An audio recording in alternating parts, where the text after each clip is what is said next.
What's up, everybody? I'm Jason Mayfield, and today we're going to talk about the Journaling New Testament Inductive Edition.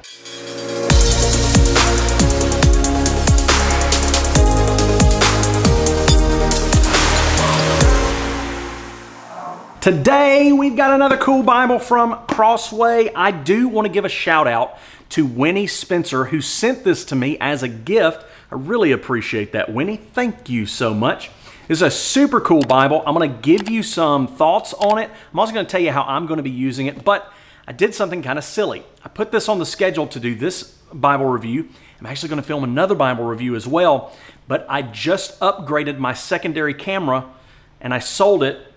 And so the one that I normally use is gone, and the one that I'm getting, I'm still waiting on, and I only have one camera. So I'm going to talk to you about it for a second, and then I'm just going to go over to the overhead shot and do the rest of the conversation from there. So the first thing you need to know about this is that it is only the New Testament. That's why they call it the Journaling New Testament. So this Bible starts in Matthew, it ends in Revelation. There's a whole bunch of stuff that's not in here. Now, that's totally fine. I don't know how this Bible would work if it was the full-on Bible. I think it would end up being pretty thick. However, they do have the Interleave Journaling Bible that they make that is massive, and the text is small and it is still massive. But this is a really nice size.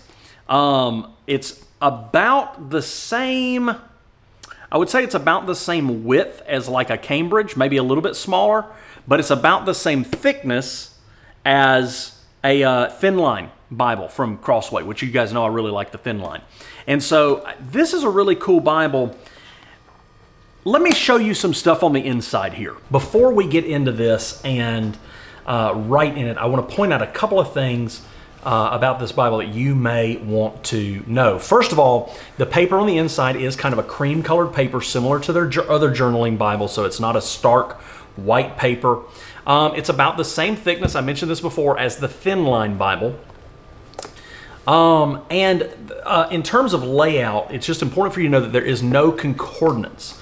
Now, I don't mind not having them. As a matter of fact, I kind of like not having them. The only thing is, like in the Cambridge, where it has a massive concordance, what it does do is it helps to weigh this down, and it helps Revelation to have a little something behind it once you get back there. So you kind of get that little bit of extra. So I do want you to know that when you get back to the back here, you may be fighting a little bit with this cover, and when you're writing like here, you may have to hold it down. So there's no concordance. There's really only one flaw I have found with this Bible. As you can see, for the most part, it is line matched except for the headings. You can see the heading and that right there. Let me see if I can zoom in. I want to make sure that I'm, that's about all I got. So let me make sure that I'm in focus. So the only problem is that these headings are not line matched, which to me seems like it would be really easy to do. So I'm trying to find a heading now that I've set it that you can see this with. And you can see the whole layout here is really nice and line matched, but then you get down here to chapter 5, verse 20, and you see that heading is just right outside of the line. And it would have been very easy for them to take the headings and just pop them in and line match them. Same thing right there. And that's on the other page. That's actually coming through 2 pages.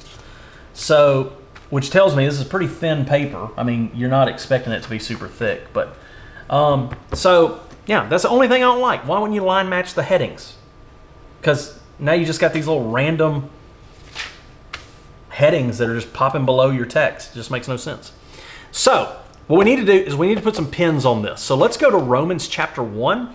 And while we're at it, I will just show you something interesting in Romans chapter 1. And what we'll use today, we'll use the Pigma Micron 01. We'll use a Sharpie art pen, and we'll go ahead and use a gel pen. Let's see, which one do I want to use? Let's use a purple G2 and a blue Papermate. So this is going to be for test purposes. So what we're going to do is right here, we're just going to write test. And right here, we're going to write test. to see how those do. And then the rest of the stuff we will do in either the Sharpie or the Pigma Micron. And so what we're going to do is we're going to go to chapter 1 and verse, let's go down to verse 28, I believe. Yeah. So what's happened here is basically, this is the chapter that everybody uses to say homosexuality is wrong. And that's not what we're talking about today, but this is what the chapter that they use for that. However, there's a bigger picture in play than homosexuality in this passage. You've got idolatry here. So this is idolatry. You've got the homosexuality passage right here. For God gave them up to the lust of their heart, to impurity, to the dishonoring of their bodies, because of the exchange of the truth of God for a lie, and worshipped and served. That's idolatry. And then you've got, for this reason, God gave them over to dishonorable passions, for their women exchanged natural relations with those who were contrary to nature, and men likewise gave over natural relations with women and were consumed with passion for one another, blah, blah, blah. Okay, but then there's something really interesting that happens, because we have to remember that Romans is a tractate, Romans is a treatise, Romans is an argument. So Paul is proving a point. So Paul is going from idolatry to homosexuality, and he's jumping over to, and you do the exact same thing in chapter 2. Therefore you have no excuse, everyone who judges, for in passing judgment on another you condemn yourself, because you, the judge, practice the very same thing. So there's an interesting passage here between the two that I just noticed this, where Paul just lists out all this sin. So we're going to write on the page here together for a second. And since they did not see fit to acknowledge God gave them up to a debased mind to do what ought not be done. They were filled with all manner of evil, and so, or all manner of unrighteousness. Here's what I've noticed in this passage. It alternates between stuff that's probably not something everyone does and stuff that everyone does. And so what we're going to do is we're going to put stars in circles for things that everyone does. So we're going to do a circle under the things that everyone does and a star under the things that not everyone does. We'll even say, yeah, we'll say malice. We'll say everyone has a little malicious. They're full of envy. Yeah. Murder's one that everybody doesn't do. Okay, so that's going to be, we'll know that top line was the Sharpie pen. And now we'll use the Micron. Strife, that's pretty much everyone. Deceit, that's pretty much everyone. Maliciousness, that can be everyone, but let's just put a star because we'll say that that's not totally everyone. They are gossips. Everybody. Slanderers, everybody. Haters of God, star. Insolent, circle. Haughty, circle. Boastful, circle. Inventors of evil. Okay, we're going to go ahead and say that that's probably reserved for very, very few people. This is like you could do Hitler's biography. Hitler, inventor of evil. So there we go. So star. Disobedience to parents is everybody. Foolish is everybody. Faithless, that can be all of us. Heartless, we'll give that a star. Ruthless, we'll give that a star. Though they know God's righteous decree that those who practice such things deserve to die. Okay, so here's what we're going to do. We're going to count these things out real quick. 1, 2, 3, 4, 5, 6, 7, 8. So 8 stars. And 1, 2, 3, 4, 5, 6, 7, 8, 9, 10, 11, 12, 13. 13. Circle.